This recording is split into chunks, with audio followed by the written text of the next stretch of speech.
Avant de vous présenter ce culte, laissez-moi prier,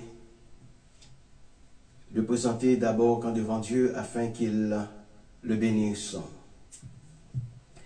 Éternel Dieu Tout-Puissant, nous te bénissons ce matin, nous te rendons gloire parce que c'est toi qui nous as sortis du bourbier dans lequel nous étions.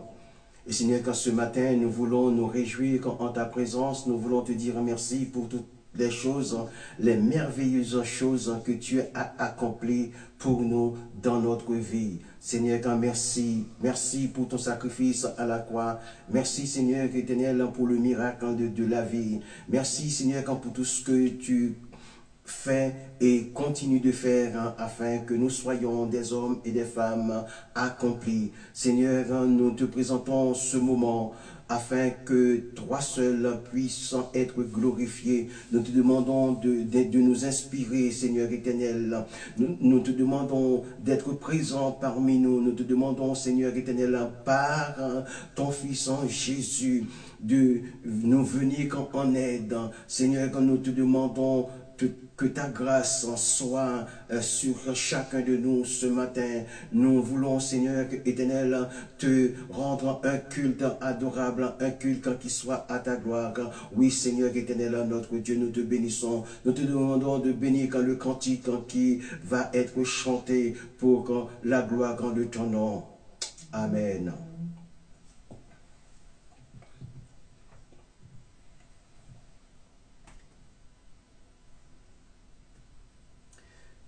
Par tous les saints glorifiés.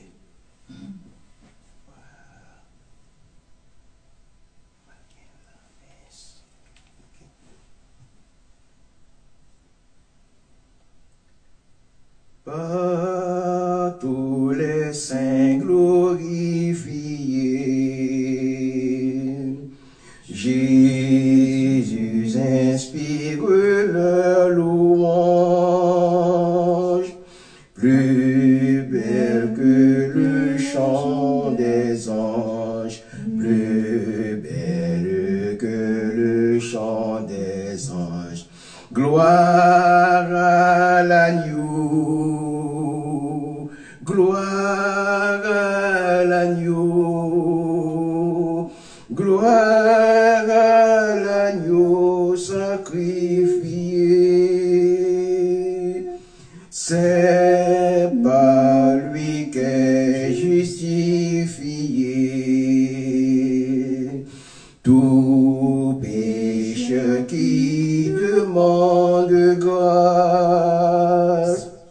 Prête et roi devant sa face, prête et roi devant sa face. Chantons l'agneau, chantons l'agneau, chantons l'agneau sacrifié par le Père magnifié. Tout l'univers lui rend hommage.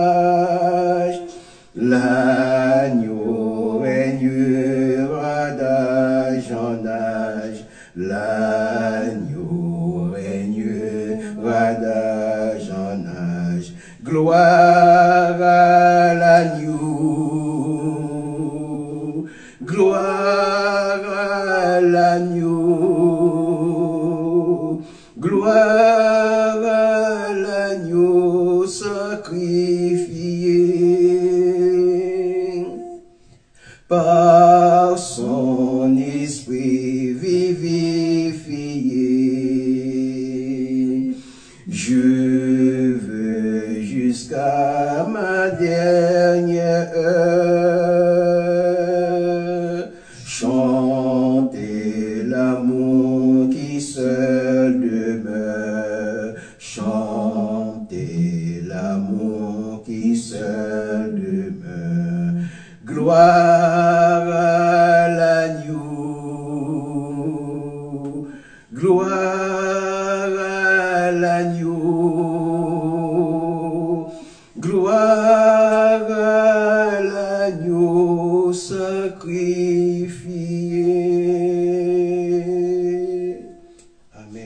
Amen.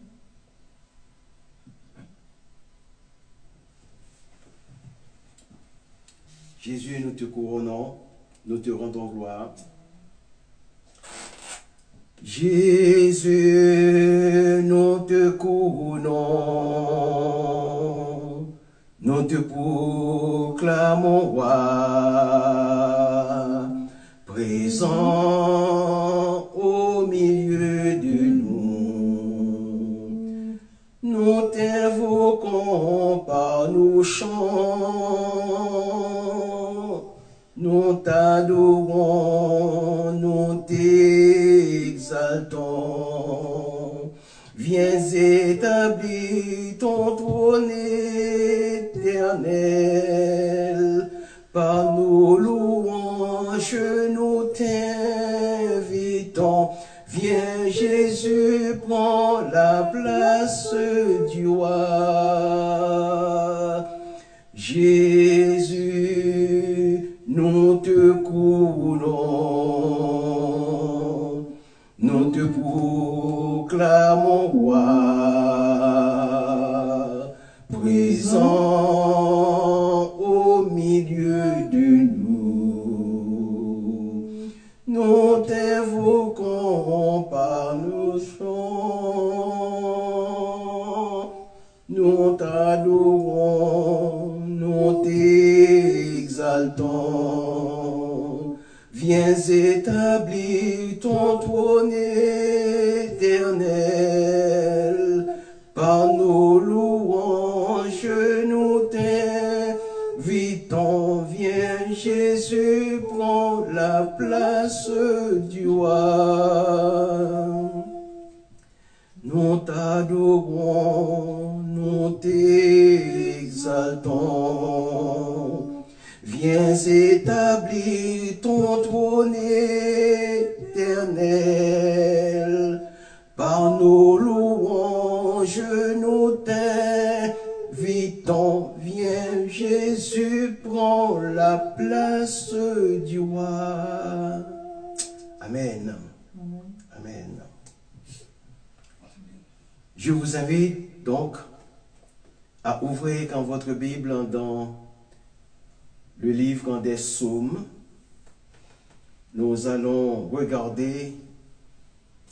survoler plutôt deux psaumes, le psaume 68 et le psaume 69. Il est bon, il est nécessaire de garder sa Bible ouverte à côté de soi afin de pouvoir comprendre l'explication des versets. Amen.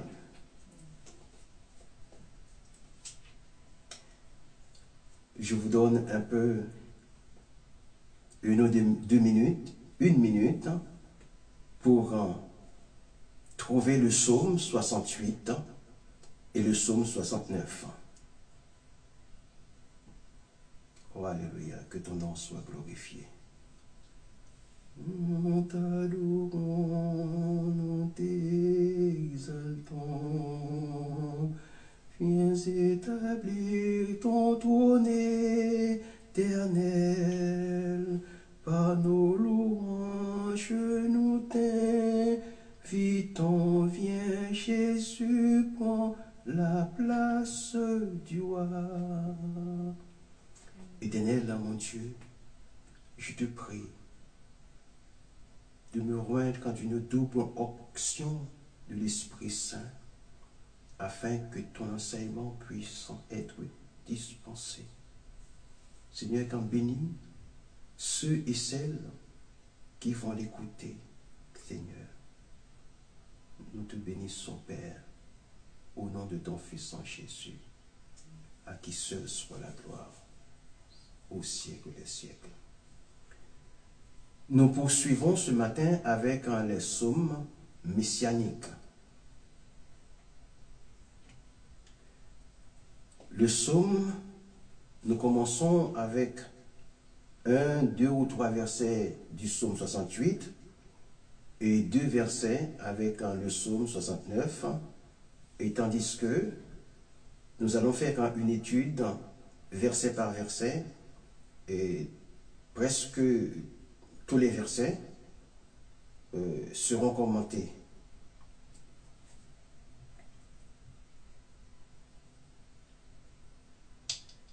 Psaume 68. Au chef des chantres de David, psaume, cantique, Dieu se lève, ses ennemis se dispersent, et ses adversaires enfuient devant sa face. Comme la fumée se dissipe, tu les dissipes comme la cire se fond au feu. Les méchants disparaissent devant Dieu, mais les justes se réjouissent. Ils triomphent devant Dieu. Ils ont des transports d'allégresse. Maintenant, nous passons au psaume 69, dans lequel nous lisons deux versets. Au chef des chantres, sur les lits de David, sauve-moi, ô Dieu, car que les eaux menacent ma vie. J'enfonce dans la boue, sans pouvoir me tenir. Je suis tombé dans un gouffre, et les eaux m'inondent. Chers amis, le thème de cette première phase est « Quand c'est le Seigneur Jésus-Christ qui conduit la marche ». J'attire votre attention qu'en lisant 2 Samuel chapitre 6 et 1 Chronique en chapitre 15 et 16, vous comprendrez l'arrière-plan historique de ce psaume. L'arche de l'Alliance, amenée de la maison d'Obed-Édom et portée selon la loi, fut accompagnée d'une joyeuse musique pendant son transport à Jérusalem. Le roi David, les anciens et les chefs militaires, avec la foule débordant d'allégresse, formèrent une procession sur le chemin conduisant de la maison où l'arche avait apporté la bénédiction pendant 3 mois, selon 2 Samuel 6, verset 11, jusqu'à la capitale de David, sur le mont de Sion. Cette capitale se trouvait sur le haut promontoire qui avait été longtemps le fort imprenable tenu par les résistants jébusiens.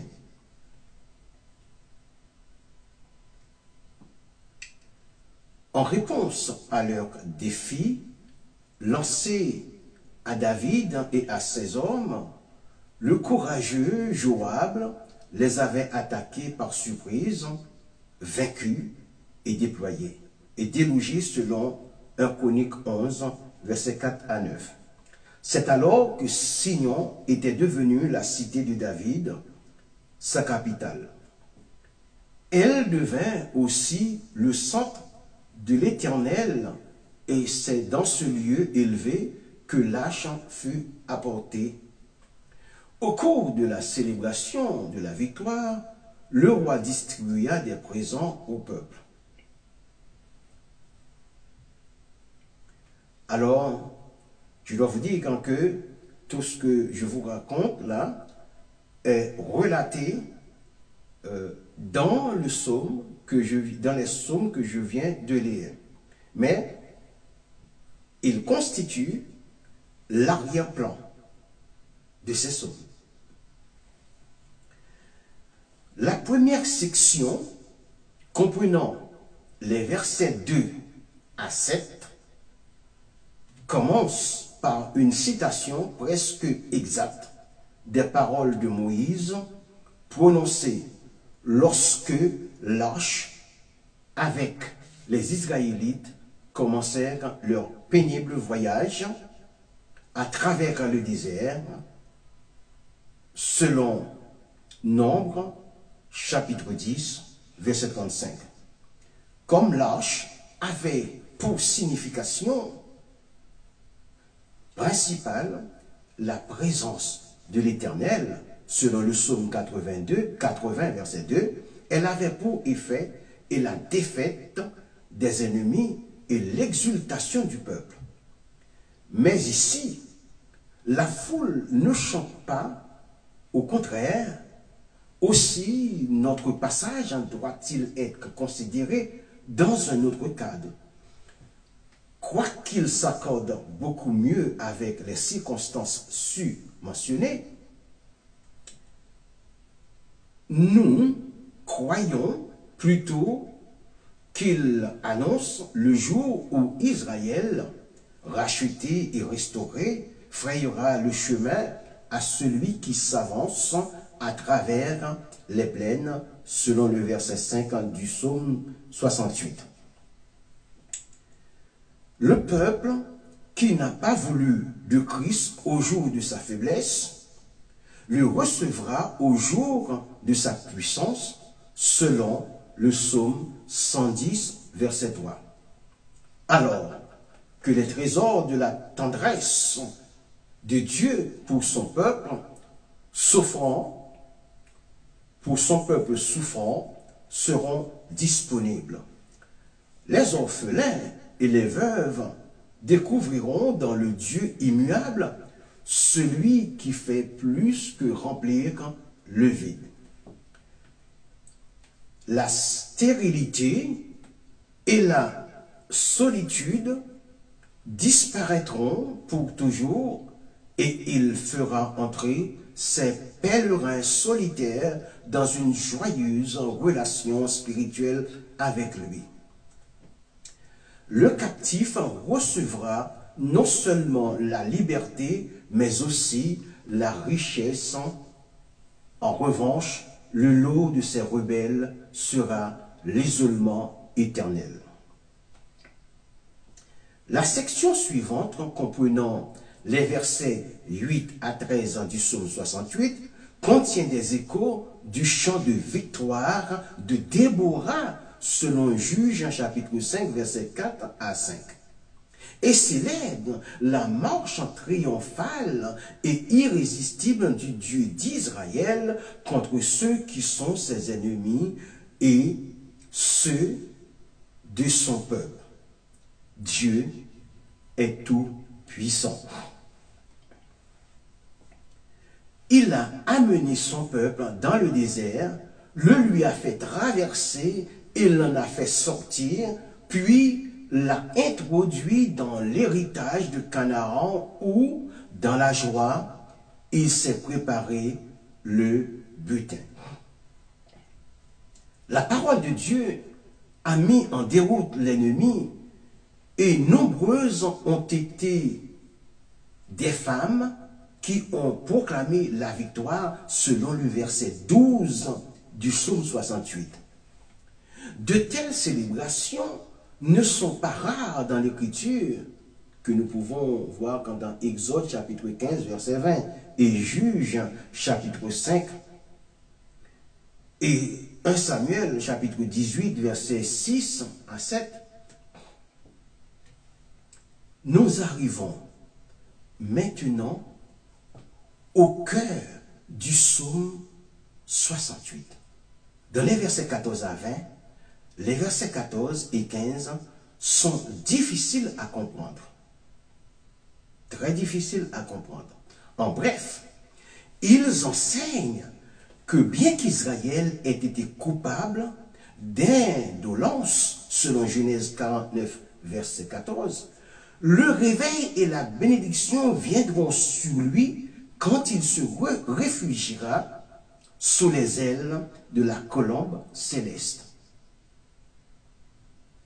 La colombe ici ne représente pas la nation, mais est plutôt une double image du Christ, la colombe du sacrifice. Voir Lévitique chapitre 1er, verset 14. Et du Saint-Esprit selon Jean chapitre 1er, verset 32. Le Tout-Puissant, qui a dispersé ses ennemis comme des flocons de neige, les rois qui s'opposaient à lui, il interviendra de nouveau dans l'avenir en faveur de son peuple opprimé, selon ce que nous dit le verset 15 du psaume 68.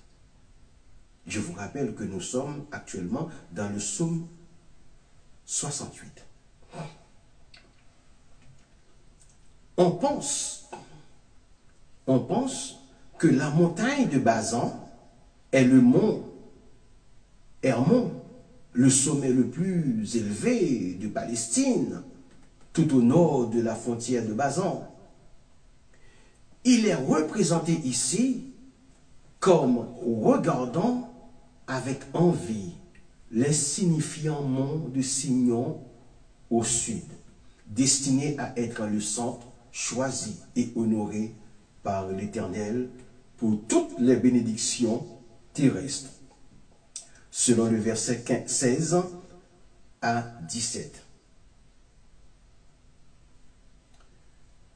Vous pouvez, si vous le voulez, comparer le psaume 2, verset 6, le psaume 48, verset 2, 4, le psaume 132, verset 13 à 18. Donc, il y a une liaison entre le psaume 68 et ces psaumes que je viens d'énumérer pour vous. C'est là que sera l'arsenal céleste, le grand commandant lui-même, étant maître de tout ce que nous voyons dans le verset 18 du psaume 68. Mais, qui est ce puissant conquérant? Qu'en est-il monté? Quand a-t-il emmené des captifs? Quand a-t-il reçu des dons? Et pour qui? Ainsi que nous l'avons vu, l'arrière-plan historique se trouve dans la conquête de la forteresse des Jébusiens. Mais la pleine interprétation spirituelle du verset 19 est donnée en Éphésiens chapitre 4 verset 8, où le vainqueur est le Christ.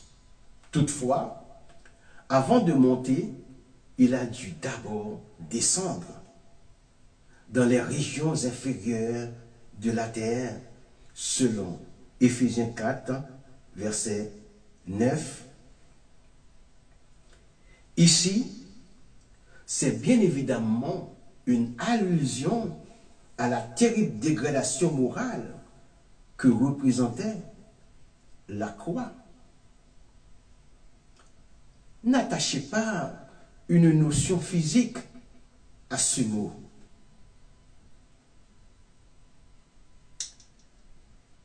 Après avoir accompli l'expiation du péché, à la complète satisfaction du ciel, Christ est monté au-dessus de tous les cieux, remplir toutes les choses, selon Éphésiens chapitre 4, verset 10. En sortant de la mort et en s'élevant triomphalement jusqu'au trône de Dieu, il a emmené des captifs. Ainsi, Satan, représenté par les captifs, a lui-même été emmené captif. Le divin, David, a tué Goliath. Avec quoi? avec la propre épée de celui-ci. C'est donc la mort.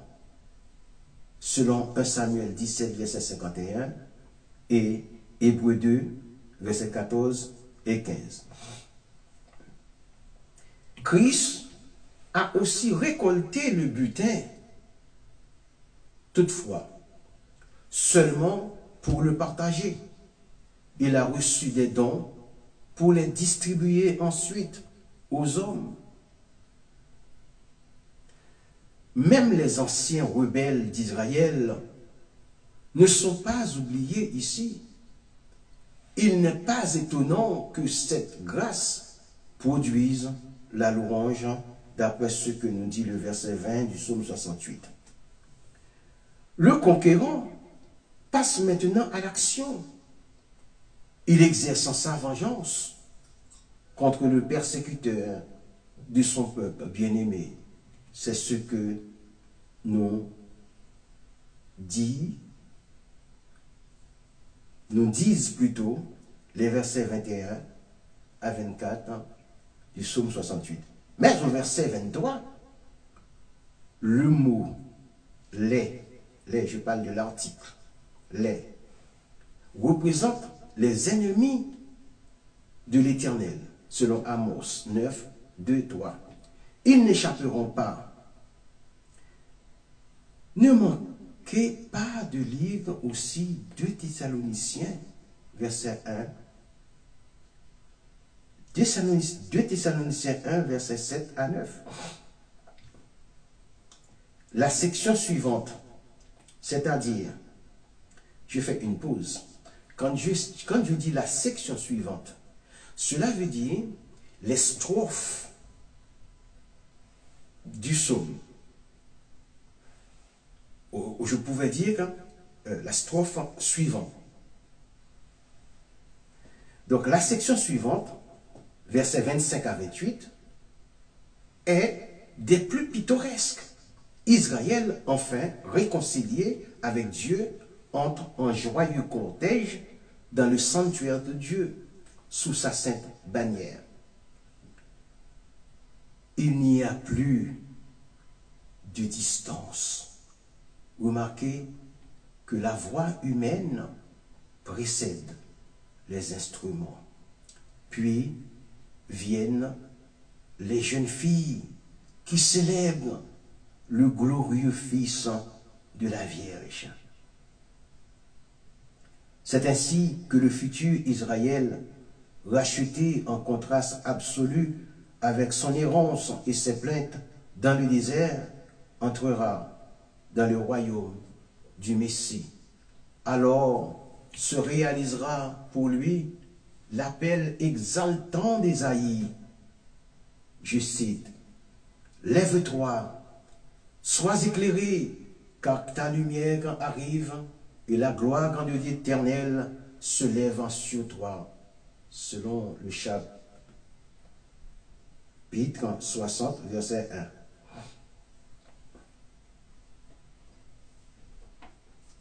La conquête de la terre et sa soumission sont esquissées dans les versets 29 à 32. Le Dieu d'Israël, dans la personne de notre Seigneur quand Jésus, notre Seigneur Jésus-Christ, monte sur son trône à Jérusalem. Toute opposition est écrasée, les dignitaires païens se dirigent vers la capitale de la terre et le roi de la terre. Celui qui avait été couronné d'épines, crucifié hors des murs de Jérusalem, est vu ici, régnant en triomphe, presque au même endroit. Le roi de la terre l'avait alors rejeté d'un commun accord. Maintenant, ils le reconnaissent humblement comme le Seigneur ou leur Seigneur suprême. Nous ne sommes pas surpris des louanges qui s'élèvent au verset 23 à 36 du psaume 68. Elles sont l'apogée qui convient à toute cette scène. Les gentils, quand je parle des gentils ici, je fais allusion aux païens. Je pourrais dire les païens, mais les gentils seront bénis, sous Israël restauré, et Christ en sera souverain de tous. Le dernier verset montre la réaction de toute la terre. Ce psaume est une marche. Remarquez le mot « ta marche » et la marche de mon Dieu au verset 25. Puisqu'il est un Dieu d'action, nous aussi devons agir, mais seulement dans l'obéissance à cette directive. Le Christ ressuscité a reçu des dons afin de les donner. Le but de ces dons, c'était d'établir les apôtres, les prophètes, évangélistes, etc. Il y a des dons des apôtres, dons de prophètes, dons d'évangélistes, et j'en passe. Ces dons sont donnés pour le perfectionnement des saints en vue de l'œuvre du ministère, selon Éphésiens chapitre 4, versets 11 à 12. Autrement dit, le ministre exerce son ministère afin d'établir d'autres ministres. Vous comprenez? Le ministre exerce son ministère afin d'établir d'autres ministres. Et ce premier ministre, c'est donc notre Seigneur Jésus qui établit d'autres ministres. Il obéit pour que d'autres obéissent. Il chante pour que d'autres chantent et entre dans la grande marche de Dieu d'après le verset 26. La question à se poser est, est-ce que je marche avec lui ou pas? Nous arrivons au terme du psaume 68 et qui fait suite au psaume 69. Nous passons tout de suite à ce psaume pour explorer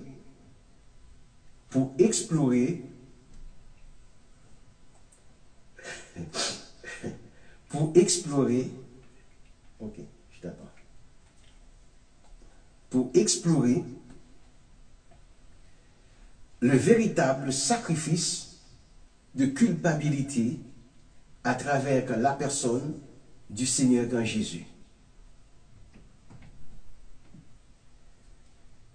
Nous apprenons dans les expériences de sa vie, David, l'auteur de ce psaume,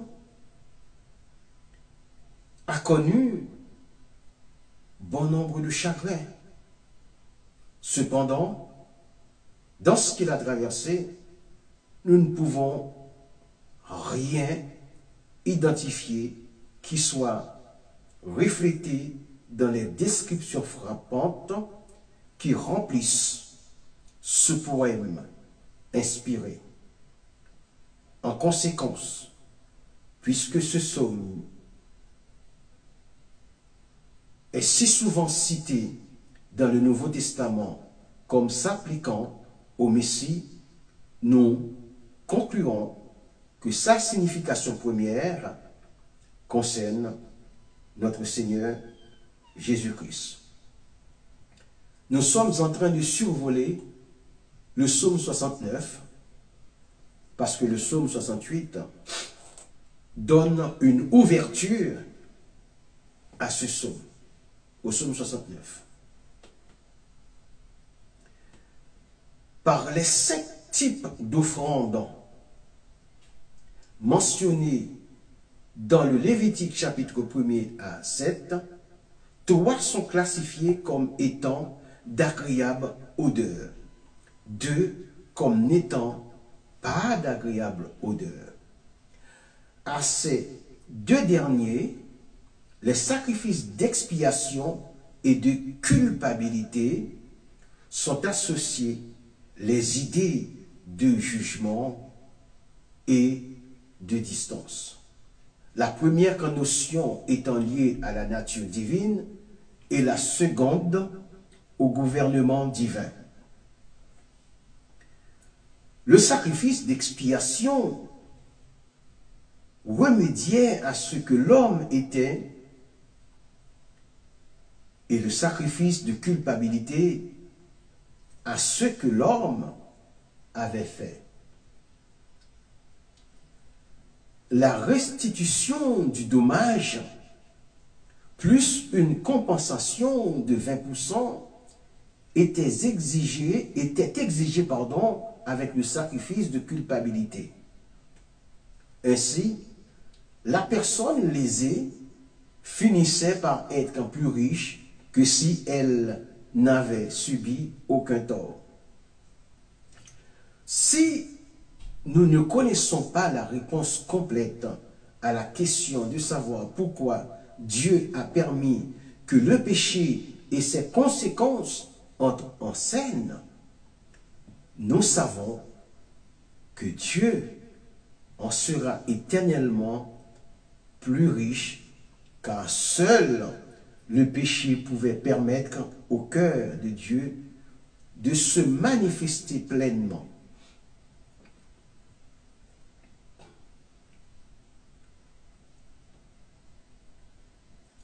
La culpabilité humaine constitue le sombre arrière-plan de sa grâce et de son amour éclatant déployé à la croix.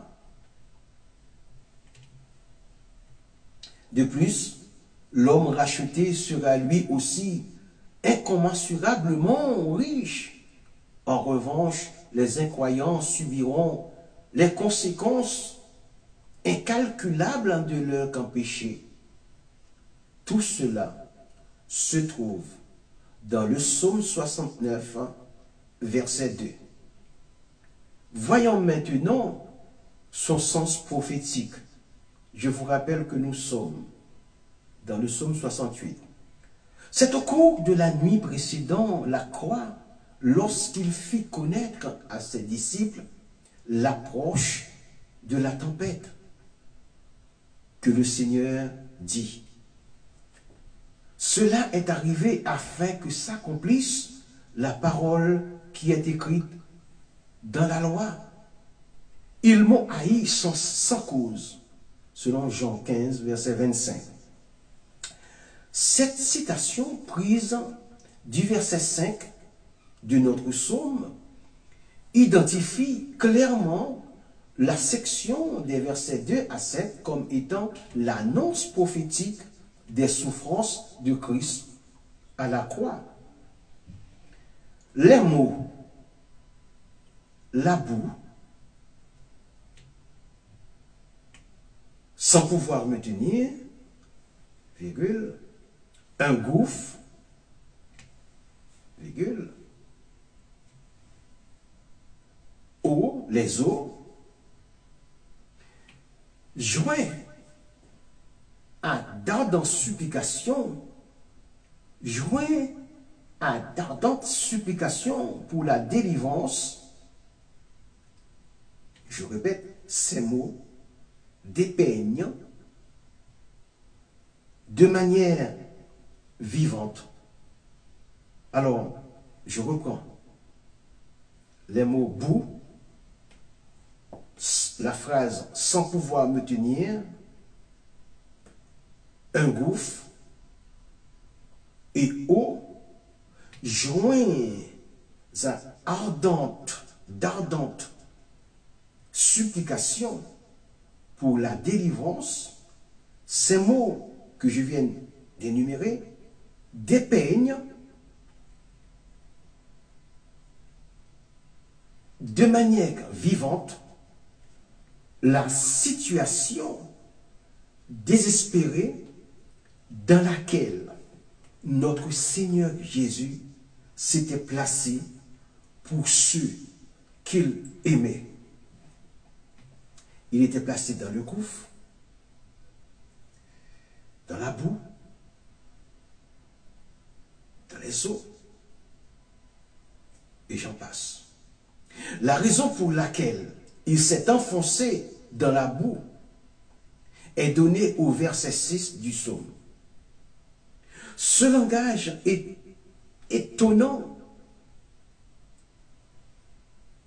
ne peut se comprendre que parce que le Seigneur est considéré comme s'identifiant volontairement avec les péchés de son peuple, confessant la culpabilité de celui-ci comme la sienne. Il devint effectivement péché pour eux, selon 2 Corinthiens, chapitre 5, verset 21. Ainsi, en souffrant comme substitut, Jésus a parfaitement expié le péché, restituant ce qu'il n'avait pas dérobé, selon le verset 5. Mais sa coupe, déjà amère, comportait un ingrédient de plus. Quel est cet ingrédient? L'inaction apparente de Dieu pour le délivrer de la profonde détresse, jointe à la haine sans cause des spectateurs impitoyables, lui faisait craindre pour l'honneur grand divin. Il craignait que certains arrivent à penser que la miséricorde de Dieu était habituellement lente à intervenir, ou même qu'elle ne s'exerçait pas pour ceux qui en avaient besoin. Selon le verset 7 du psaume, son propre cas était tout à fait exceptionnel. Les versets 8 à 13 de ce psaume présentent le vrai Joseph, un étranger pour ses frères et un inconnu pour les fils de sa mère. Je vous rappelle que Joseph est une figure, une préfiguration de notre Seigneur quand Jésus. Ce fait s'est littéralement réalisé dans la famille de notre Seigneur Jésus aussi, selon Jean chapitre 7, verset 5. En réalité, il fut rejeté non seulement par ses propres frères, mais aussi par la société entière. Des hommes les plus élevés, les juges assis à la porte, au plus bas tombés, les buveurs des liqueurs, selon le verset 13 de notre psaume, du psaume 69. Tous lui reprochaient sa consécration et sa piété. Son zèle pour la gloire du Père et pour la maison de son Père le dévorait, l'incitant à purifier par la force cette dernière des trafiquants avides, selon Jean 2, verset 13 à 17. Ses larmes et ses jeûnes étaient incompris des siens. L'opprobre que nous pouvons porter est souvent dû à nos maladresses. Mais lui pouvait dire, les outrages de ceux qui t'insultent tombent sur moi, et c'est ce qui m'attire l'opprobre. Il n'était occupé que de la gloire de Dieu. Les versets 14 à 19 de ce psaume 69 s'appliquent au refuge que le Seigneur trouva en se tournant vers Dieu lui-même. Quoiqu'incompris sur la terre, il fut pleinement apprécié par le ciel. Il aspirait à être délivré des ennemis et des flots, selon les versets 15 à 16 et 16 du psaume. L'horreur quand des ténèbres qui le faisaient reculer n'était pas une angoisse physique, mais plutôt la crainte des ténèbres spirituelles qui l'envahirait. En lui cachant la face de Dieu, interrompant la merveilleuse communion qui avait toujours existé entre lui et son Père, c'était cela, la boue et le gouffre. La fosse se réfère évidemment à la tombe. Combien le prince de la vie, le Fils de Dieu parfait, redoutait ce qui était si intimement associé au péché et au jugement. Ses pleurs s'adressaient à celui qui avait le pouvoir de le sauver de la mort. Son Père vit ses larmes et exauça cette prière par la résurrection, selon Hébreux 5, verset 7. Les quelques versets suivants du psaume 69, c'est-à-dire versets 20 à 22, les versets 20 à 22 du psaume 69 trouvent leur application dans les souffrances endurées par notre Seigneur dans sa nature humaine sensible. Il ressentait vivement l'opprobre, la honte, l'ignominie. Nos sentiments sont émoussés sous l'effet du péché, mais les siens ne l'étaient nullement. Il souffrait comme personne ne le pourra jamais de la calomnie et des insultes qui l'accablaient. Son cœur fut brisé par les terribles réactions éveillées par tout son ministère de grâce. En retour, ses bénédictions, on l'avait couvert de malédiction.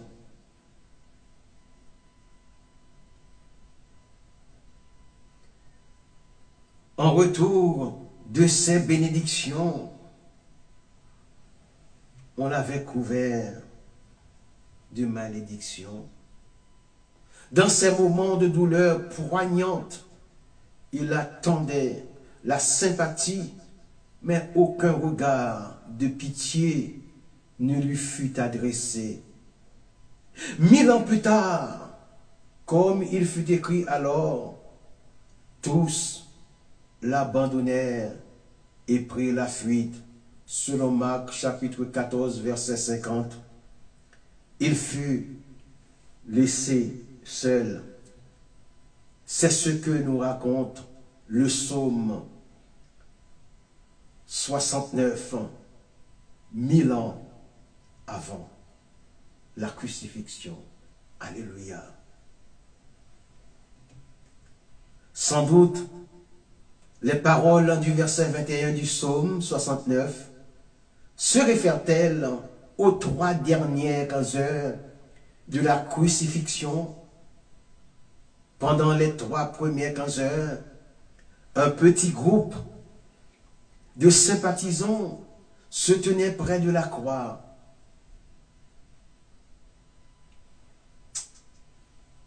Oh, qu'il est beau! Le psaume 69. C'est bien de comprendre ce psaume pour voir quand ce qu'il annonce. Apparemment, tous ceux qui étaient près de la croix le quittèrent lorsque l'obscurité descendit, selon Jean chapitre 19, versets 25 à 27, nul consolateur ne resta. La première partie du verset 22 s'accomplit quelques instants avant que Jésus ne fût cloué à la croix. C'est alors qu'on lui offrit une boisson pour atténuer ses souffrances, du vin mêlé de fiel, mais il la refusa selon Matthieu 27, verset 34. La dernière partie du verset 22 de notre psaume fut accomplie tout à la fin de son agonie, dans Jean 9, verset 28 à 30, le psaume 69. Brusquement, le ton du psaume change. La même voix se fait toutefois entendre. C'est encore Christ qui parle. Les versets 23 à 29 nous montrent la justice rétributive et le Saint-Esprit les applique dans Romains chapitre 11, versets 9 à 10 et 10 à la nation d'Israël qui avait rejeté le Christ. Mais s'il s'agit des paroles de Jésus, comment peut-on les réconcilier avec sa prière? Père, pardonne-leur. Tout d'abord, rappelons-nous que ce qu'il dit maintenant est tout aussi parfait que ceux qui précèdent et que le Christ de l'Ancien Testament est aussi le Christ du Nouveau Testament. Souvenons-nous aussi que ces versets n'expriment pas de simples pensées de vengeance. Nous avons plutôt ici la vérité et la justice parfaite en équilibre avec la grâce. Bien que la grâce en fût encore offerte à Israël pendant toute la période des actes,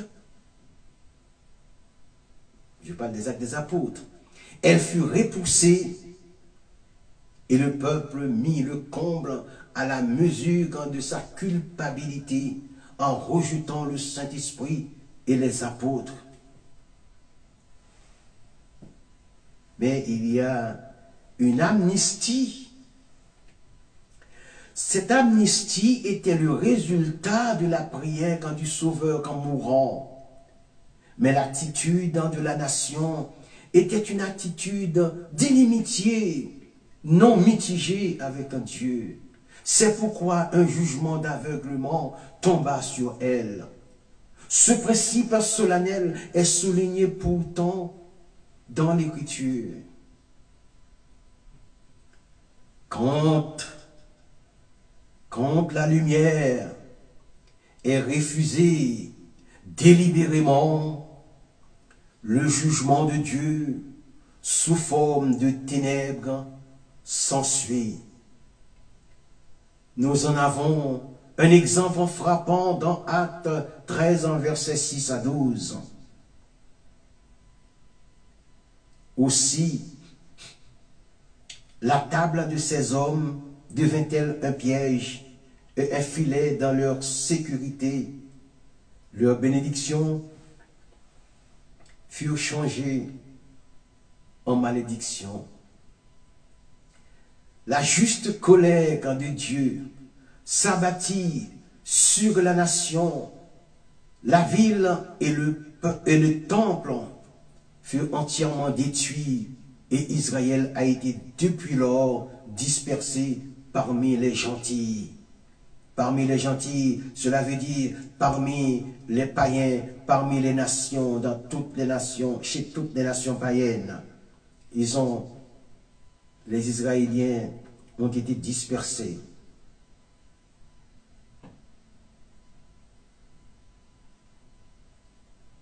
La raison, vous pouvez consulter Matthieu, vous pouvez comparer le verset 26 du psaume avec Matthieu 23, verset 37 à 39, si vous le voulez bien.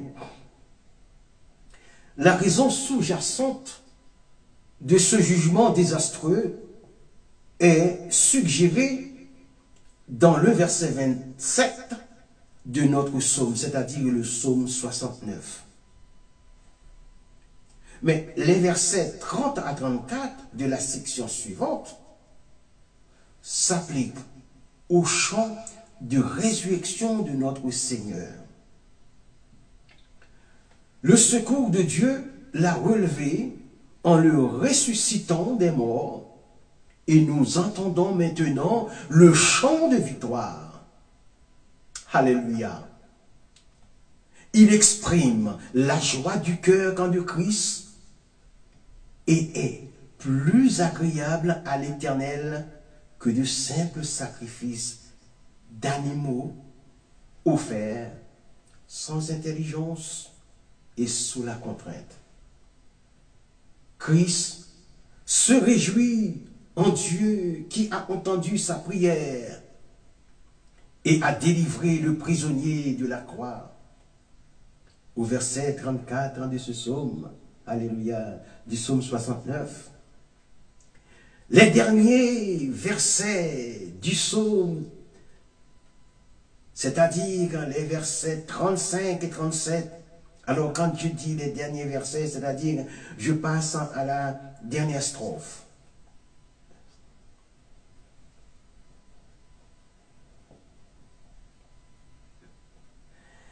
Les derniers versets, comme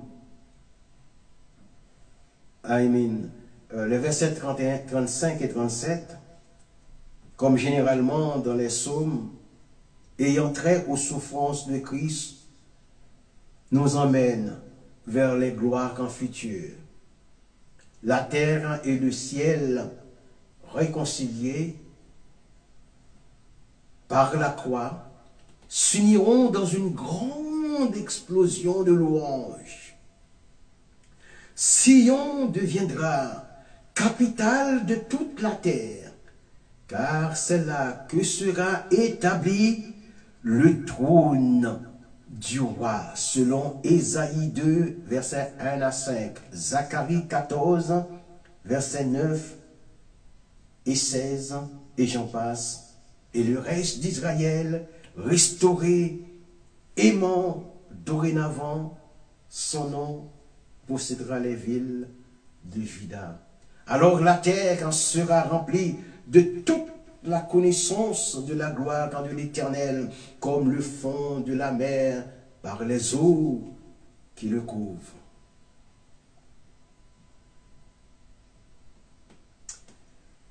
Lorsque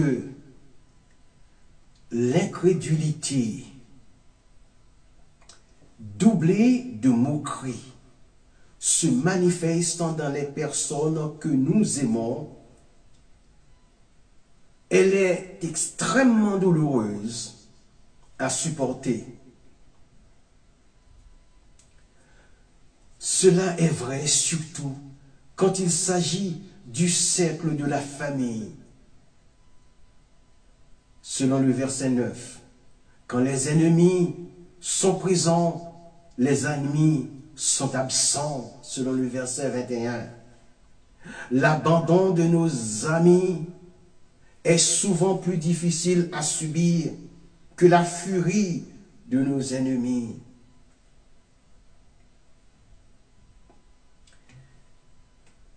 J'aimerais citer une phrase de Martin Luther King qui disait il faut que je me rappelle de cette phrase. Ce n'est pas la méchanceté, je le dis comme ça parce que je ne me souviens pas exactement des mots. Ce n'est pas l'oppression des méchants qui m'effraie, mais c'est plutôt l'indifférence des bons. Je peux dire aujourd'hui, c'est plutôt l'indifférence des amis qui doit nous effrayer aujourd'hui. Alléluia. Fin de cette citation de Luther King.